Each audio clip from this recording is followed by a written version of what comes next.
What up, y'all? Welcome to Hotep-ish. What's up? What's up? What's happening? I am your host. Is my mic on? Is my mic on? Mic check. Because I hear me. but I don't know if my mic is on. Let me see. I hear the music real good. I just don't hear myself. How about that? Can you hear me now? Mic check. Let me go on and get on Facebook and just see what they talk about on Facebook. Okay, it's coming. There it is. Okay, y'all probably heard me the whole goddamn time. I just didn't hear myself. Anyway, this is Hotep-ish. I'm your host, Dewan B. In studio, I got with me very, very, very, very, very funny individual, very knowledgeable, and the mayor of Orange County. Yes, sir. Yes, sir. Reggie Flenory. How you doing today, my brother? All praises due to the Most High God. What's happening with you, family? Man, I'm good, dog. I'm good. I'm over here trying to figure out trying to do the Facebook live, because I be like, we be having comments on Facebook. Yeah. And I don't be paying enough attention to them. I be waving the folk. I be waving the folk just to let them know I see them. Yeah. But, we only got an hour, so I don't really be having time to really. Yeah. I think it went back offline. It looked like Facebook stopped again. Jay Smooth. My live is going right there. Your live is going? Yeah. Can't check it again? Is it going on your side? Okay, refresh it. We getting this technical shit out the way, y'all. Thank you for being patient with us. We want to make sure that we are very clear in what we are talking about tonight. It's not coming up on mine. It's saying video will be available soon, and that's it. But let it go. It'll work itself out. Hey, can you just open the door for us now? They gone. Anyway, man, let's get into this. Hey, man, it's hot. This studio's rotisserie hot. Yeah. When it don't get when we ain't got that breeze, man, people be like, "Duane, you sweating?" Look. Yeah, you was sweating last show. Y'all don't know we in the oven in this bitch. You was sweating. Especially when it ain't no goddamn window that's open up in here, man. Anyway, let's get some house business taken care of out the way. Good news. We have DewanB.com, Hotep-ish.com on the way. We have our merchandise, Hotep-ish t-shirts. Mm-hmm. These will be available for sale sometime soon. But I messed up, man, because I tried to be cheap. I bought my domain names through Google. Yeah. Because it's cheaper to buy them through Google. Right. It's only $12 for the year. And instead of going straight through Wix to get it. Okay. So it's going to take 60 days to get my domain name over the Wix for me to get the full website up. They playing with the church's money. Yeah, I'm like, man, I've been putting all this money up to do all this. I've been putting a lot of money into this, y'all. So I want y'all to go ahead and support when we get it going. But the sales page should be up by next week for DewanB.com. Hey, I make sure y'all go out and support the man like I've been supporting these chicken sandwiches out here, man. Y'all Yes. I mean, y'all make sure y'all support these black businesses out here, man. Yeah. You know what I'm saying? Because people always ask, what is Hotep-ish? It's a lot of things, you know. I mean, it's we all know Imhotep. Yep. Well, not everybody. Well, everybody knows. Everybody knows. Imhotep, the original multi-genius. Yes. So whenever he's documented engineer, doctor, built the first step pyramid. Step pyramid. He was great. Yeah. So when I say Hotep-ish, I mean I'm doing ish like Imhotep. Like I'm trying to do some great things right here. You know what I mean? Yeah. And at the same time, it's throwing it back into the face of the people over at the Root and the Griot who tried to turn Hotep into a derogatory term. Derogatory term. They tried to say, "Oh, you just an ashy Hotep." Anytime you want to talk about history, hey, call it what you want. I love my people, so yeah, I'm a Hotep, and I'm gonna talk some Hotep-ish. Yeah, let's get it cracking. Anyway, what's going on with Reggie? It's a lot going on right now. In we taking L's, man. I ain't talking about the train in Chicago, but we out here taking L's. We taking L's, bro. Talk to me. Black community taking L's in 2019, man. I mean, L after L, consecutive L's. You know, we under 500 right now. You know what I'm saying? You said we have a negative record right now? Yeah, we have a winning percentage of 350 right now. You know what I'm saying? We out here taking consecutive L's like the Washington Redskins. You saying the black community's on some cowboy shit? Man, shoot, I wish we had a winning record like that. Man. Yeah, these chicken sandwiches is taking over right now, man. Okay, what's going on with the chicken sandwiches? Cooning, that's what's going on, brother. Brother Brown, cooning at a mass level is what's going on, bro. We got kids lining up for chicken sandwiches like Foot Locker just released the Jordan 12s. You know what I'm saying? People leaving school and work at high noon to go get poultry. Yeah. And the thing is this though, bro. The thing is this. Like, I'm not like, if you like the sandwich, that's one thing. You know what I'm saying? Because I like certain stuff. You know, I might like fries from Wendy's, but I'm not about to go stab nobody over fries. You know what I'm saying? I like titties, but I'm not about to go killing over titties. You know what I'm saying? To this level, bro. I give up, man. Like, see, this is where I say Reggie, you can't give up. You can't, because you can't associate. I'm giving up, DeJuan. You can't. I'm glad you brought this up, because we as black people, we can't associate. We always tend to associate with us at our worst moments. You know what I mean? At the same time, Byron Allen just bought the Weather Channel. Yeah. And black people never say, "Hey man, look at us, man. We buying all these networks and shit." Mm-hmm. We don't do that. But when we see us at our worst moment, we associate with that. This whole Popeyes thing, I have a different take on it. Okay. With the whole Popeyes thing, you have a lot of I think it's some shit up in there. You know what I mean? I do too. With them lines, because I've driven past a few Popeyes and I've seen them lines. And let me tell y'all something. Them lines is in every neighborhood. They in neighborhoods where black people don't exist. Them Popeyes lines is in sundown towns. You know what I mean? Right. Everybody's getting on them chicken sandwiches. It ain't just us. And as far as shootings go, it was a video that came out yesterday. It was a Popeyes in Florida where a white man got socked up up in the Popeyes. You know what I mean? Yeah, I saw so, you know, the people are doing all kinds of stuff. You know what I mean? And what it is, it's not the sandwiches.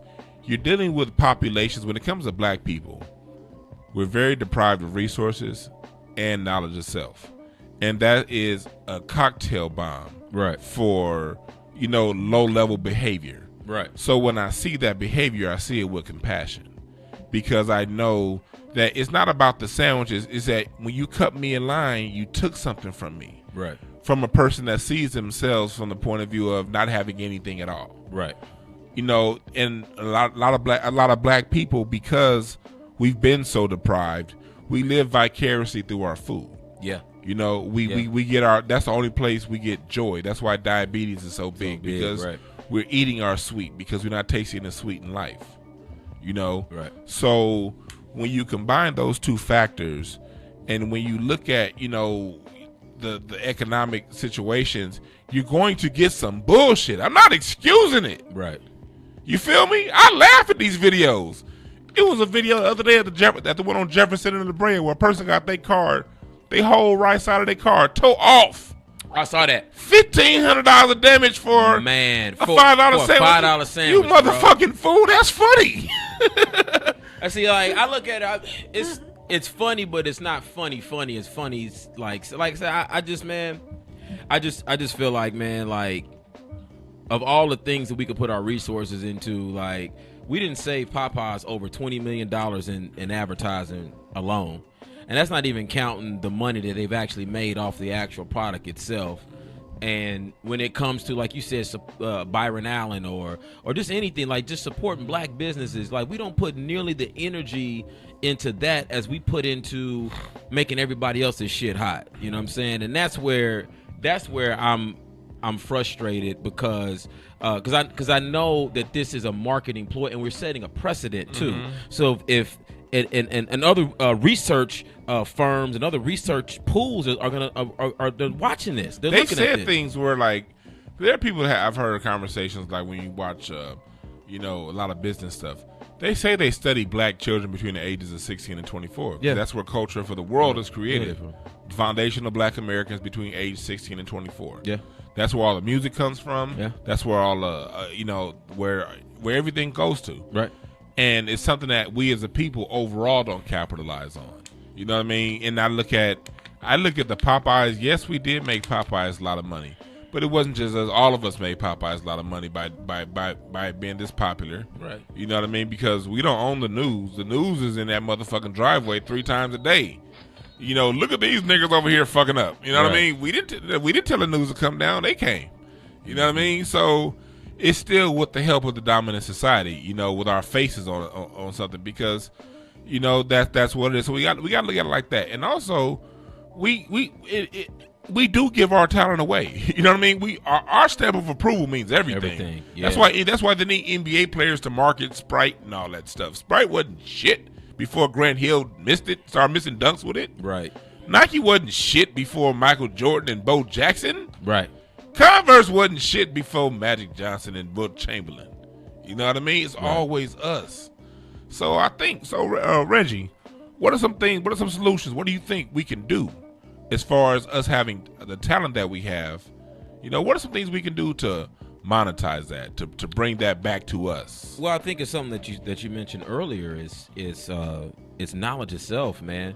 Like, once you are empowered with the knowledge itself, and empowered to know that your voice and your dollar and your talent and your energy, if we could begin to recycle that, it's all about now. If you don't have any knowledge yourself, you can't do that. Like before me and you started kicking it, man, when my knowledge itself wasn't where it is now, you know what I'm saying? None of these concepts actually matter to me, because these are things that are kept away from us. Yeah. Because once we start using our because that's the only thing that we own right now is our talent. That's the only thing that they can't necessarily take away from you is your talent. And they found ways to monetize your talent, but it starts with knowledge itself. It starts with knowing that each and every person, each and every one of our black people, man, is if you do 2% more, just do 2% more, whatever that means to you. Okay. You can define your 2%. Yeah. But if you do 2% more, it'll make 1,000% difference. And that's where it starts. We got to start thinking like an ant colony instead of thinking like I'm glad Drew. We on the same wavelength. I was going to say this for later in the show, but I'm going to talk about it right now. I was thinking we as black, we have to get back to nature. Nature teaches us everything, and we can learn a lot from ants. The ants, do people know? Talk about them ants. Ants are so cold. When they build their underground colonies, they build it with air conditioning. Yeah. They build the openings in a way that releases the gas and toxins and brings in clean air. Yeah. Ants, if you just look at an ant, you drop something, you can murk their whole family. Ray, boom. You think the ant give a fuck? Yeah. Ant gonna say, okay, man, it's fucked up that John and Louise is gone, but shit, we gotta get this food. The winter's coming. Right. Ants don't stop. You can throw water in their path. You can wipe them out with Raid.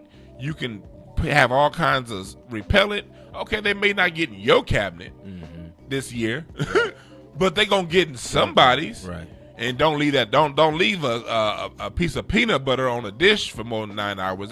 Ants don't stop. Yeah. They don't get discouraged. They keep going. They keep going. Their goal is the mission. Right. The code is the mission. Right. You know what I mean? And that's something that we as black people can adopt. And you know what I mean? Because we get into this whole thing to where we always want to follow leaders, you know? Right. And follow people and say, okay, what do you want to do?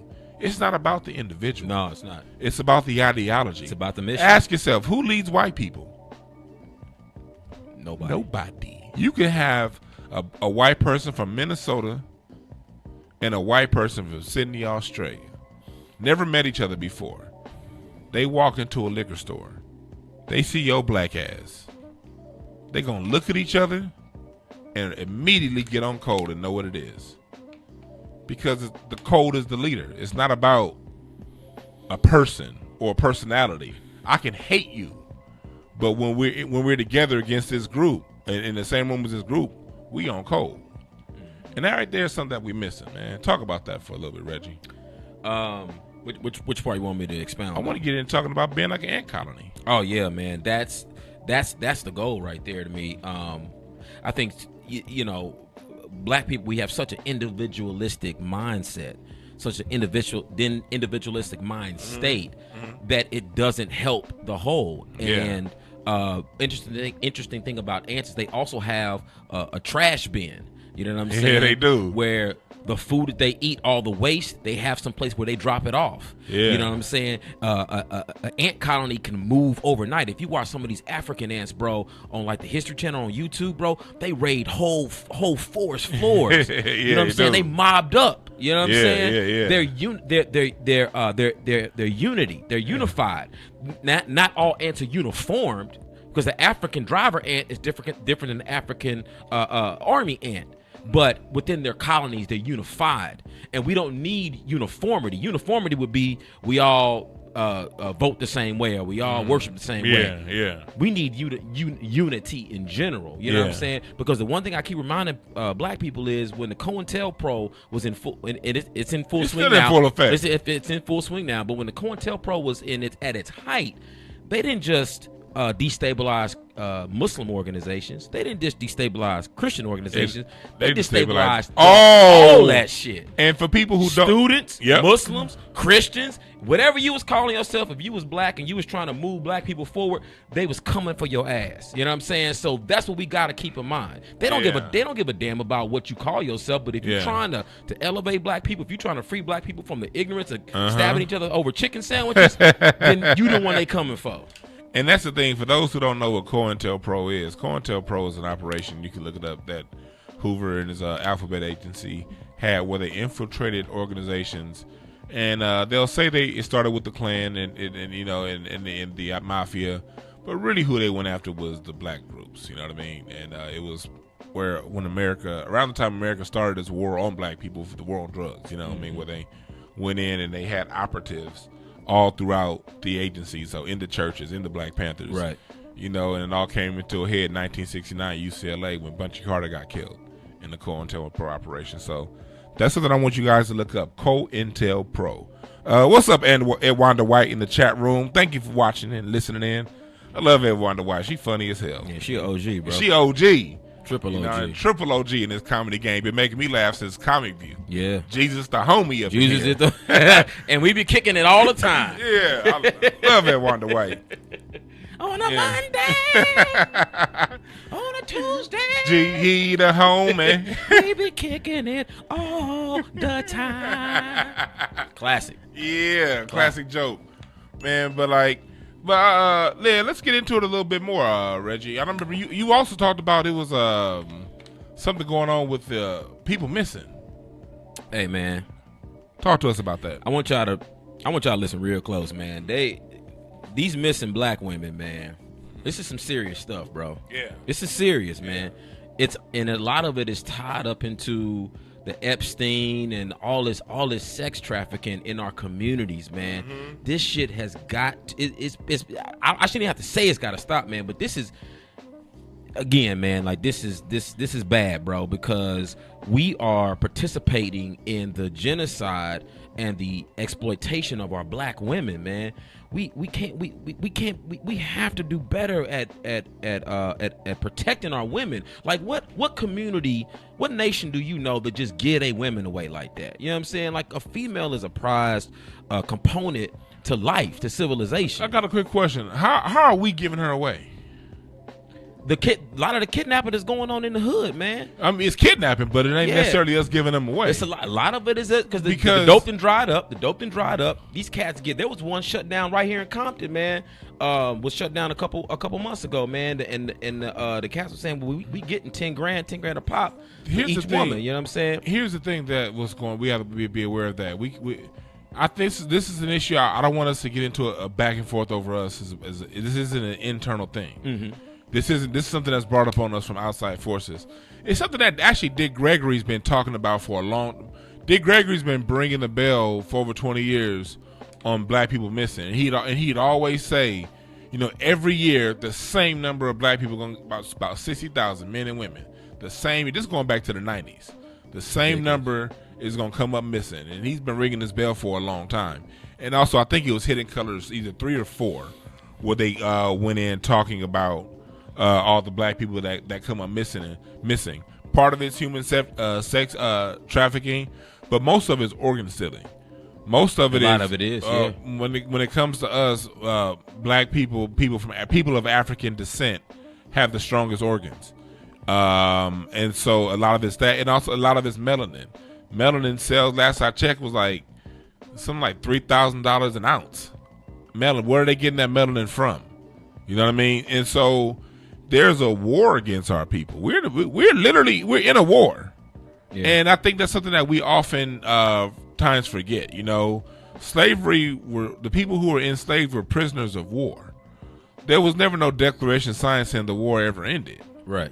So that's why I like to talk about these things, but I want to avoid the back and forth between the black man and the black woman, because both are under condition and neither really have the resources nor the backing military power to do much about it without each other. Let me clarify. Right. Let me clarify what I mean. Let me clarify what I mean by that. Can't nobody just come into DeJuan Brown's house and take whatever they want. You know what I'm saying? I feel as though, just me personally, I don't feel as though we protect our neighborhoods like other groups protect their neighborhoods. You know what I'm saying? Right. Anybody can come into our neighborhood and sell anything. Question: why is that? Well, it all goes back to, again, knowledge itself. You know what I'm saying? It all goes back to like I said, lack of resources. But to me even still, bro, like, we gotta close ranks. And that's my word for it. We do have to close ranks. We gotta close ranks on all sides, bro. When I go it's too much in and out of the hood. We letting anybody come in, do whatever they want, say what they want, give a couple dollars and buy you out. You know what I'm saying? Like, we got to close ranks better. You know what I'm saying? And that goes to the whole and I got to close ranks with my brother. You know what I'm saying? I got to close ranks with my brother to the left, my brother to the right. I got to close ranks with my sisters. You know what I'm saying? Like, we just got to close ranks in general. And it ain't going to happen overnight. You dig what I'm saying? But we got to close ranks, bro. And like, I like to go into, I really like to study the why for a lot of things. You know what I mean? Yeah, it's important. And we don't. But thing is, here's my issue with that, because there was a time we had neighborhoods, and we closed ranks, and we had, guess where the Snyder boys and the Slausons come from in L.A. The gangs come from protecting the neighborhood from outside forces. Right. Going back to COINTELPRO, that was all a great documentary. I'd like people to watch. Is a documentary called Bastards of the Party. Yeah, I've seen that. That's a great documentary. Yeah, it is. And it goes in talking about how the government organized and systematically, took out a generation of men and leaders in the neighborhood, and the bastard kids is what ended up becoming the Bloods and the Crips. Right. You know what I mean? And then we saw as the 80s progressing into the early 90s, they were starting to become more organized and have more ranks and checks and balances. I grew up here in L.A. Right. And I grew up in the middle of that, and I never got banged on. I grew up in the middle of the jungles, and I used to wear blue because back then they were like in the middle when it was 1,700 murders in the city of L.A. 1988. They knew back then, the difference between people who banged and who didn't bang. You know what I mean? And so there was a respect factor. And then when them Clinton draconian laws came in and started basically, not Clinton laws, the California gang injunction laws of the early 90s. What happened was the people who had become your shot callers and leaders started getting swept off the streets in masses. Right. So while we're going back and forth, there's an organized government in a country that we don't own that's at war with our people. Nixon said that when he said the war on drugs. He said, I couldn't call it a war on black people, so I had to call it the war on drugs. We're at war with our government, and they doing all kind of things to infiltrate, divide, and separate. That's why I always want to make sure that we keep an eye, like what Rizza Islam always says, on that cracker. Because, and that, when I say that cracker, I don't mean your day-to-day white person. I don't mean the motherfucker at your job that's talking shit. You know what I mean? They ain't nobody. I'm talking about the system, the people who control the levers of power in this country, the people who have the power to seek the FBI on you and not. You know what I mean? That's what I mean when I say white folks, not the person gentrifying your neighborhood. That's a different conversation. Right. Well, yeah, and so, my thing is, we just got to keep a better eye out, man, for COINTELPRO.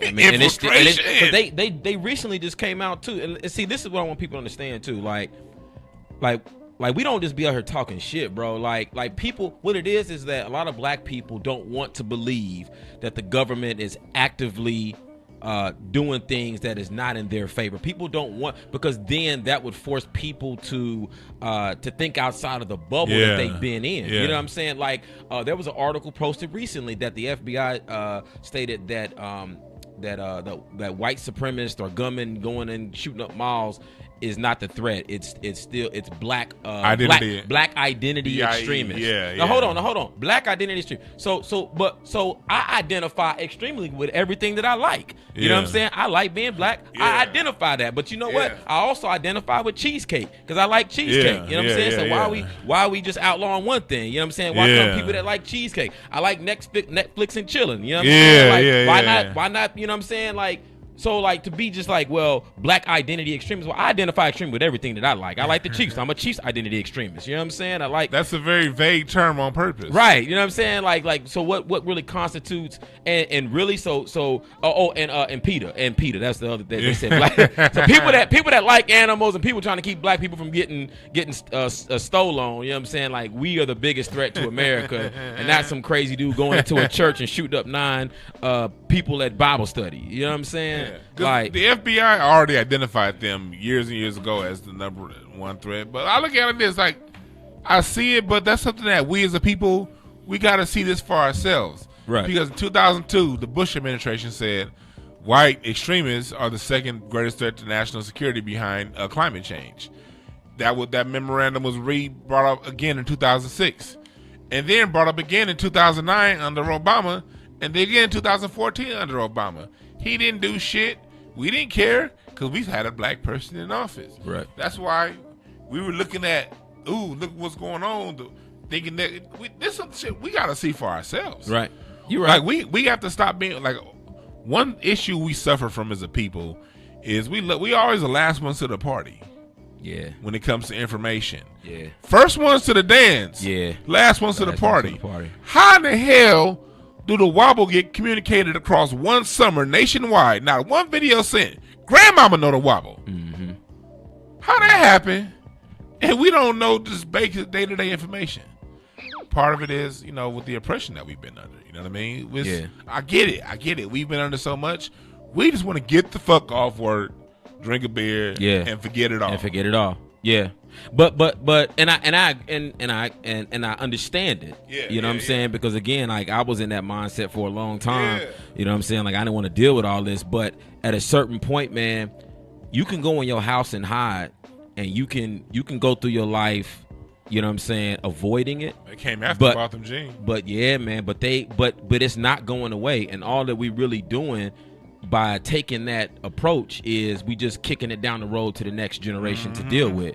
So I mean, if that, but and that's what other groups don't do. Other groups don't put their problems off on their grandkids and their great grandkids. They try to address the situation in the here and now, and then hopefully by the time those great grandkids come along, the situation is resolved. But that's not the attitude that we take. We like, well, as long as I just gotta worry about my family. Well, guess what? This is about to touch all your quite family. Honestly, that's, you know what I'm saying? That's something that we as black people got just in the last 2 generations. That's something I agree. That's something that the baby boomers bought. The baby boomers were told, about the World War II generation did all that fighting, King and all that stuff. Right. And we were told integration was going to be it.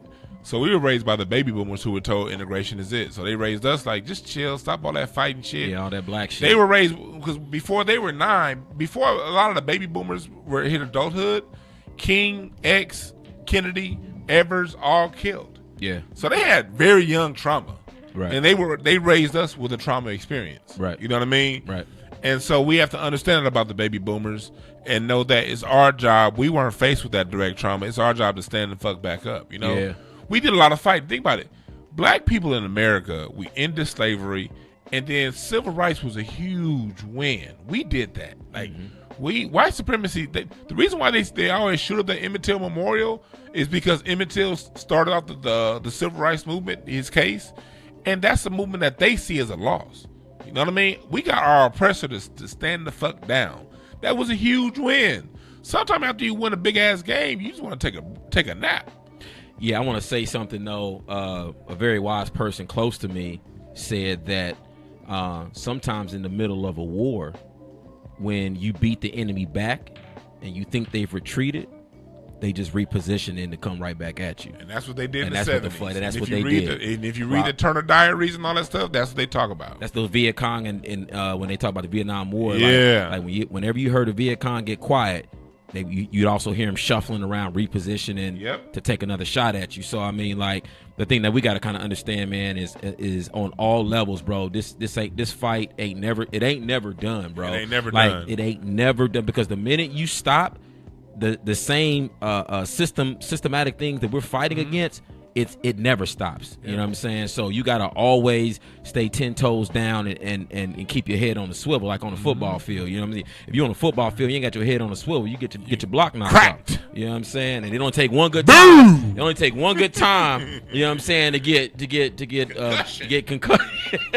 before you learn that when you chase it, hey, you better have that head on the swivel, man. Yeah, it's something that we have to adopt a code. Read Neely Fuller when it comes to code. I want to talk a little bit about some news. This isn't new news. This came out back in June, but I wanted to talk about it today. Cause I remember it came out back then. I just didn't have time to talk about it. It was white people claiming Cherokee ancestry contractors got over $300 million in government contract that was meant for minorities and for indigenous people. $300 million in federal contracts. And I said that to say these people weren't Cherokee. They were white claiming to be Cherokee. And to me, it's like, this is what white black people are saying, we need our reparations. Because different groups get specific benefits specifically for that group. Every group except black people. And this is an example of another group getting federal money specifically for that group.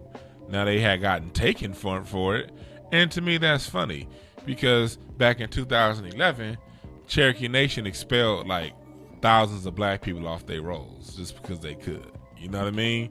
And there's been a big old thing between the Cherokee Nation and black people. The original Cherokees were very dark, but by the 1820s, 1830s, they had been cast off, they weren't recognized as native anymore. They were now recognized as Negro and reclassified as Negro. And through the Dawes rolls, you saw white folks putting their name on the list as Native American. Right. That's how you get hoes like Elizabeth Warren claiming to be Indian and shit. You know what I mean? So you see all this going on, and then you see the movie Harriet. Man. And we're gonna talk a little bit about Harriet, and I'm gonna come back in and tie this in. Harriet is a movie about the greatest black woman to live in these continental United States history. She's up there with Queen Nzinga of the Congo Empire, who fought the Dutch off for 70 years. Harriet Tubman, if you look at her face, she was fierce. Yeah, she was. If you read everything about her, she was steadfast and strong. Strong, boy. And she carried a shotgun and never had to fire it. You a cold motherfucker if you carry a gun and don't have to fire it. Yeah. Why did she never have to fire it? Because everybody that saw that look in her face said, I wish a motherfucker would, didn't try it. Somehow they hired some lady, Cynthia Erivo, and every clip I see, she bugging her eyes, looking scared as hell. And they cast a person named, a fictional slave catcher. Yeah. Named Bigger Long. Bigger Long. What do you think that means, innuendo? You know what I mean? Reggie, what's up with them casting fictional people who didn't live, and what do you think about what they did with our sister, with our Queen Mother Harriet Tubman with this movie? Well, I'll just say it like this, man. When you don't own your own productions, when you don't own your own distribution, when you don't cast your own roles, you don't write your own scripts, then this is what we can expect. They also did the same thing in the movie Malcolm. If you remember, Brother Baines was not a real character. Yeah. In the movie Malcolm, but he that played. Pissed me off when I found that out later on. Yeah, there was no Brother Baines. You know what I'm saying? So they, the industry will take liberties with certain things to cast themselves in a better light. You know what I'm saying? And this is just goes to show that we need to get, you know what I'm saying? Like that's why I respect what Tyler Perry's doing, because that's the move. Yeah. You know what I'm saying? Like you go down south. You get you some cheap land somewhere. You set your own production studios up, and you start shooting your own content. You know what I'm saying? And if we would do that more, we wouldn't be having this conversation. So I just think, this is what this. That's why anytime they cast Nefertiti or Cleopatra, you know what I'm saying? Like we already know what it's about to be. You dig what I'm saying? Yeah. So like we should like we talked about last week, man. They've been running 32 dive for the last 90 years. They've been running the same 32 dive, and we have on two the same count, and we ain't run blitzed. We ain't putting 5. We got 2 people on the line, and the rest of the people guarding wide receivers. You know what I'm saying? And they just keep running 32 dive. You know what I'm saying? So it's like this is what we get. Like you said, we got to see it for ourselves, man. Our generation. Like you said, that was raised after the baby boomer generation. We got to see this. We got to experience some of this for ourselves before we understand that the stove is hot. You dig what I'm saying? So we just getting our just desserts, man. Yeah. I'm not surprised. I look at it because the media, that their whole job is to control narrative and control imagery. Right. And there's been a whole thing for the last 60 years to split the black man and the black woman. Any chance they get to have each other look at any black exploitation movie. Ain't nothing but men and women fighting each other. You know what I mean? I just saw my name is Dolomite. Great movie. And I used to love Rudy Moore. I love the Dolomite movies. Period. Right. You know what I mean? But we just go back and look, and there's nothing but men and black. If it's black men fighting black women and vice versa, it gets funded. Yeah. You know what I mean? And so, but I don't want to cut us all the way off, because at the same time there is a whole groundswelling of independent media that's happening online. And that they're producing great movies, and those movies are going to #1 on Amazon. Yeah, Dame Dash guy has a studio, Dame Dash Studios. Good. And if you get that app, and I got that app, it's all original programming. It's some great shit on Dame Dash's app. You know what I mean? I'm gonna download it. Hidden Colors 1 through 5, 1804. There's another one movie called. By Amadeus Christ. Look up the name Amadeus Christ. I forgot, but he has 2 movies out. Great movies that's talking about our condition. We have Elementary Genocide 1 through 3, talking about what's going on. So there are a lot of things that we're putting out, and the community supporting. Good. You know what I mean? It just, when we win, the mainstream ain't gonna come bring a camera to that. No, they're not. You know what I mean? And so, but back to this. The reason why I brought up the Harriet movies, because they came up with some dude out of nowhere named Bigger Long, and somebody I know just today, who I think is a very smart individual. Just personally, I think he's smart. And he said, it's good. I'm glad I saw the movie, because we need to talk about black slave catchers. Look, people, black slave catchers did not exist. In the South, they were not going to give a black man a gun to go and chase other black people. The Confederacy during the Civil War didn't bring in black people, and that's why they lost the Civil War. Because if you look at all the schools in the South, all the military schools were in the South. The Confederacy was kicking the Union's ass until December 1862, when the Union decided to employ black soldiers, and that's what turned the tide of the Civil War. Black people were never armed by the South. So that whole point in the movie that they tried to put out about a black person chasing Harriet Tubman, that shit didn't happen. Now, I'll tell you who were the slave catchers at that time. The Cherokee and the Choctaw Nation. The 5 civilized tribes. They were all, for the most part, compromised by then. They didn't make up the same dark skin complexion that they once did. And so there was a treaty between the Cherokee Nation and the United States, to where if a black person, if a Negro escaped out of slavery, they could either catch him and bring him back and get $25 per person one they brought back, or they can keep him and keep him enslaved for themselves. So the Cherokee Nation, what did they do? They kept most of the slaves that they caught and enslaved them. Fast forward to 1866. Treaty of 1866 came because after the Emancipation Proclamation, black people were freed But the Cherokee Nation said, we ain't part of the United States. We keeping these niggas. So the United States had to send federal troops to the Cherokee Nation, say, look, you got to let them go. Here's a treaty. Let them go, and then give them some of that. Give them some of y'all bread, and we be good. Till this day, not one black person has received a dime from the Cherokee Nation in the Treaty of 1866. But a white man just stole $300 million in federal contracts from him. I don't feel bad from him. You should have honored your fucking agreement. And I wanted to go ahead and point out that historically, we for the most part have each other's back.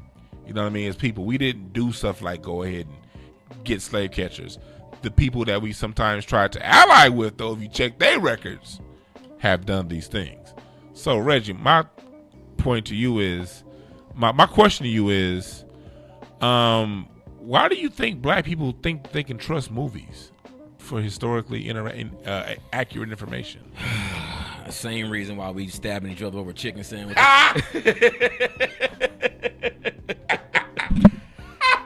I mean, again, man, like part of me at this point, just man, you got. I mean, as a comedian, I just step back and just this is like, funny to me. Shake my head, man. It's not even funny to me. I just shake my head, like, you know what, man. I'm gonna do what I can do. And then, and I'm gonna do my 2%. Try to bring your light to the world. Yeah, I'm gonna do my 2%. You know what I'm saying? If we all do 2% more, it'll be 1,000% better. You know what I'm saying? So I'm gonna do my 2%, and beyond that, I'm gonna just pray that everything else works out. Because, I mean, there is no real. I mean, you already know. We know the answer to the question, but it's just this question just came to my head. Can you expect everybody to get it? No, everybody won't get it. You know what I'm saying? Everybody, like everybody's not going to the next level. You know what I'm saying? Like all of us ain't gonna make it, because a lot of us have the mindset of an oppressor. You know what I'm saying? A lot of us have a negative mindset towards our own people. Okay. You dig what I'm saying? So, you know, all of us, and we all ain't gonna get to the next level. You dig? Like, so that's out. But those of us who are of like minds, who have a strong will to push forward and to do something positive for our people and to get our people in a better situation, you know, we'll be there in the end. Because ignorance, because the ignorant class won't survive what's coming next. You know what I'm saying? Yeah. Because everything is building towards something. You dig what I'm saying? Like all the world events, all the things that's going on here in America, all the things that's going on in our communities, like people waking up in our communities, understanding that we got to start doing for ourselves. We can't depend on, you know what I'm saying, outside. Ain't nobody outside of our community coming to save our community. Not near one politician, not near one celebrity. None of it. You know what I'm saying? Is if we don't do the work, it ain't gonna get done. So you can sit in your house, you can coddle your family, but guess what? When you send your kids out them doors, they got to deal with the world that you neglected. Man, you dig what I'm saying? So I mean, you gonna deal with it one way or the other. Yeah, and you're right about that, man. It's just, you know, we have to, you know, be proactive. You know, you can't depend on Hollywood movies. Movies are entertainment. It's all all it fun. Is. Have a good time. It's like video games. You know, it's just so going back to what you said, 2% more. You gotta, you know, if you want to really know what's going on, you gotta take the time to find out and read it. Nobody's gonna give it. Nobody's to you. Nobody's gonna spoon feed it to you. Damn sure ain't gonna spoon feed it to you. Or just keep listening to Hotepish every Thursday, 8 to 9, where we do our best to inform the people as to what's going on and to find solutions within ourselves to solve the problems of the world around us. Yes, sir. That's what we do here, man. And we talk a little shit. I'm profound and I'm profane. So, yes, I will bring solutions and I will bring the jokes if that's what things need. Last thing one thing I want to talk about, I don't have any kids. Do you have any kids? Nah, not yet, man. I work with kids, and there's a story kind of threw me off a little bit. T.I. Oh, my God. Talking about this guy. He takes his daughter to the doctor to get her hymen checked out. Yeah, man. And get a report. Yeah, man. Again. Again, man. I try not to get in people's business, but I just shake my head, man. God. L's, man. We catching L's, baby. Phyllis Hyman, mother. Oh, God. Like, Like, you do know that this is like the number one time. I just talked to my my frat brother in Atlanta. He's like, bruh, this thing goddamn is all over the goddamn news. Everybody on the radio, everybody at work. Like, T.I. has taken over Atlanta news cycle, checking on his daughter's hymen, man. Like, that's because most of them dudes in Atlanta wish they had one. But anyway, my T.I. This is something I because now I work with children at my company, Breakthrough Advocacy Services, and I mentor, and I do a lot of family coaching. That's one of my gifts, is getting families back talking again. Families that don't get along well, getting them to where they can at least have a functional working relationship with one another. That's what I do at Breakthrough, and it's something I see all the time working with families and parents having their priorities in the wrong place. yeah. You got your head between your daughter's legs instead of what's in her head. If the right things are in her head, you don't have to worry about what's going on between her legs. You don't got to worry about all that. As one issue I see with parents all the time is they want to tell their children one thing and do something different. Yeah. They want to say, listen to what I say, not as I do. Not as I do. Right. You have to be an example, man. Talk about that, bro. We got to be an example. You have to live it. We got to be an example. Growing up with my parents lived everything they said. That's why I love them so hard. Mine too. That's why I honor my father and my mother all the time, man. On their birthday, like, I show my dad big props, man, because everything that he said, like, he exemplified. Because you believe nothing what people say. Yeah. You only believe what people show you, and that's why it's important that we show our kids the example so that we can they can follow it. I used to mimic my dad. My dad was a leader in our community, you know what I'm saying? And so I would hear my dad talking intelligent, so then I would mimic my father, and I would just say stuff that he would say. Like, when I went on my first job interview, I was nervous, and I was like, okay, what would my dad say with this situation? And that's how I began to become a somewhat intelligent individual. I was just really mimicking my father for the first 10 years of my adult life. You know what I'm saying? That's how it was. Like, with my dad was somebody who would always be, he always would tell me, you got to assess the situation. You know what I mean? Is what I want to do in this immediate time right now worth the bigger picture? Is it worth me coming home tonight to my family? Is it worth these things? These are things you got to assess when you're out there in the world, because you're going to have these split-second decisions. And so I had a father that showed me that, times that we would get in stressful situations, I would see him live that. Right. So now that I'm a leader of a household and married, I can show that to my wife. My wife, she loves me and trusts me because she sees me live it as an example. Going back to somebody like a T.I., he's a part of a bigger problem in America, where we have the talk to you culture. So you want to go out and be a hoe, cheat on your wife in front of the world. We know y'all married, dog, but you over here, I'm not judging you. You do what you do, but what you do has consequences to your life. We live in a cause and effect society. You know what I'm saying? The universe is cause and effect. Yes, you project it. What parents do all the time. You project your bullshit onto your kids. Yes, sir. And I agree. Parents, one piece of advice I like to give, just not for me being a know-it-all, just seeing the difference between functional families and dysfunctional families, is you want to live in it with integrity. Yeah, you know what I mean? Yeah. And talk about that, because I think that's something that's missing from the black community in general, man. With this get mine first culture, like integrity, but that goes back to the ant colony. You know what I'm saying? Like, integrity is something that isn't enforced. Also, and I'll let you finish, what's important about that ant colony is they exhibit three things that all successful groups exhibit: discipline, one; organization, two; and willing to sacrifice, three. That's what all successfully, the military, the first thing they do when you get to the military is they enforce discipline on you. Yeah. You know what I'm saying? They enforce organization on you. Yeah. And then the sacrifice is your life. Yeah. You know what I'm saying? Like, you are sacrificing your life. Same thing with the gangbanging culture. Like, gangs have some level of discipline. They have some level of organization, which is why they're so popular, and they willing to sacrifice for they hood. And that's the integrity thing, I think, comes in fourth. But I think that's something that the three things that why we're not as successful, because we don't want to adhere to any kind of discipline. We want to do what we want. We're not willing to organize, and we're not willing to sacrifice anything. So thus you have the shit that we have. But I'm sorry, continue. No, there's not there's not truth in that. But going back to integrity is something that this country as a whole is lacking. Yeah. This country's always practiced say one thing and do something else. And as above, so below. You can only expect the people in a house to behave as the house rules apply. And the house rules of this nation is do one thing, say something else. All men are created equal, except for them niggas. You know what I mean? We live in and we mimic the behavior of where we are, of the situation that we're in. And so that's something that we have to be personally aware of because, you know, integrity is a long way. There's a book, I think I talked about it last week, called The Four Agreements. I would really like everybody to read that book, The Four Agreements. I think I'm going to start bringing that book in and talking a little bit out of it for a while. And one of the first things it says in The Four Agreements is one of the agreements that we make with ourselves on an everyday basis is to be impeccable with our word. That's the first agreement. Do as you say as you do.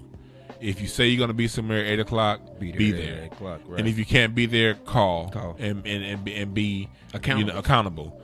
Shouts out to Elijah Howard. I wanted him on the show tonight, but he got some acting works, but he hit me up like, look, I can't make it. Mm-hmm. That's accountability. That's someone who's impeccable with their word. Things ain't gonna always happen the way we want them to happen. Right. But what we can do is be what we say as we do. Right. And children see that. Yeah. Children live with you. You can't hide from them. Yeah. They hear what you saying on the phone in the other room where you don't think they listening. Right. They pick up on them conversations between you and your homegirl when you're gossiping. Right. They hear what you're saying and saying, is that what you're doing? Or is that what you're saying? And in my experience, the children that have the least amount of respect for their parents are the ones who see a difference between what they say and what they do. So a parent like a T.I., while you worried about your daughter and what's going on between her legs, you're projecting your own insecurities and what you will be on your mind onto your kids. Right. Instead of raising her away and putting the right game in her head.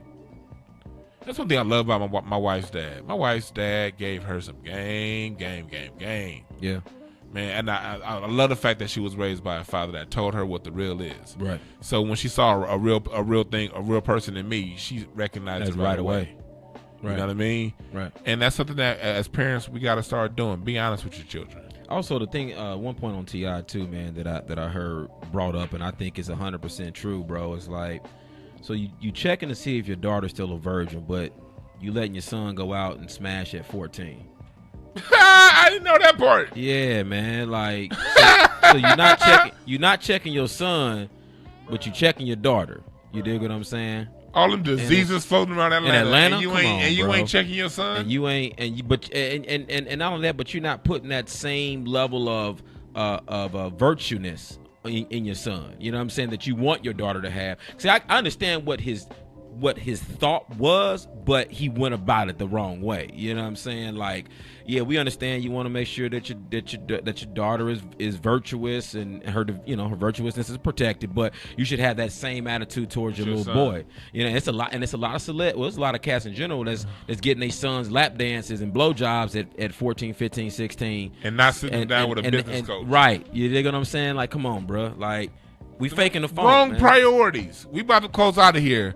But what Reggie was saying, you know, priorities wrong. You know what I mean? We at that same age, if we're putting them in front of business executives and talking to them about business, or invite them. Hopefully, you have a business yourself that you can bring your kids on, just to sit back and ear hustle. Yeah, sit in the corner and shut the fuck up. So we can begin to end these generational curses, bro. Like, that's the number one thing. Is like every generation got to start over in the black community. You know what I'm saying? Every generation, you got to start it fresh. Yeah. Where can they find you, Reggie? Man, y'all can find me in the trap slanging these jokes, bro. You know what I'm saying? Shout out, goddamn. I be at the Improv. I be at the so on Monday nights I'm at the West Side Comedy Theater with my improv troupe Gravity. You can find me on Facebook at Reggie Comedy. You can find me on Instagram at Reggie Comedy. You can find me on Twitter at Reggie Comedy. If you follow me to my car, it's Reggie Comedy. You dig what I'm saying? And I got funny videos. I got a lot of gym videos online because I be seeing like a lot of crazy people in Orange County doing weirdo type shit in the gym. So I be filming all the weirdos and stuff at the gym. But yeah, y'all can find me at Reggie Comedy on everything, man. All right, cool. And I'm Dewan B. DewanB.com is coming pretty soon. And once that website is up, I'm going to have links to all my social media. But it's Dewan B on YouTube. Go hit like and subscribe on YouTube. That channel's anemic. I ain't really been fucking with it. Yeah. So Dewan B on YouTube, Dewan B on Instagram, Dewan B on Twitter. And remember, there are no perfect messengers, only perfect messages to those who are willing to peep game. All right, I'm Dewan B. We out.